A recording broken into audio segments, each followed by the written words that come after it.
In this guide, I'm going to show you how you could play generic blood sandbox shooter on Roblox. This is going to be the full guide going over everything you need to know. Before we do get into this guide, make sure to like the video and subscribe to the channel with all notifications on. It really does help with the channel and it lets us know that you want more content like this. We'd greatly appreciate it. And if at any point throughout this guide you did have any questions, just ask them down in the comment section below and we can help you out further. I'm going to be doing my best to reply to every single comment down there.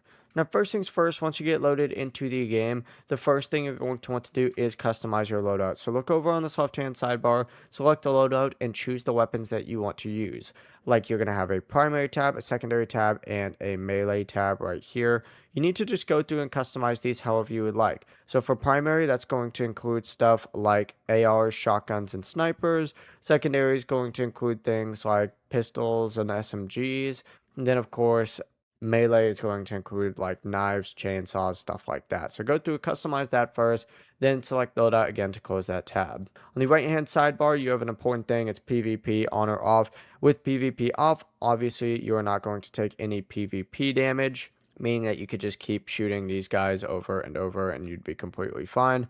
But with PvP on, you do have to worry about having to deal with other players and whatnot, and you tick that off right here.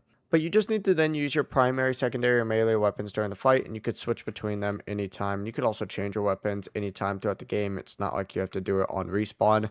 But whenever you don't want to fight anymore, just turn off PvP and you're good to go. That's the full process. If you guys had any questions, ask them down in the comment section below and we can help you out further. I'm going to be doing my best to reply to every single comment down there. Before you do leave this guide, make sure to like the video and subscribe to the channel with all notifications on. It really does help us out and lets us know that you want more content like this. We'd greatly appreciate it. Have a great rest of your day though. Peace.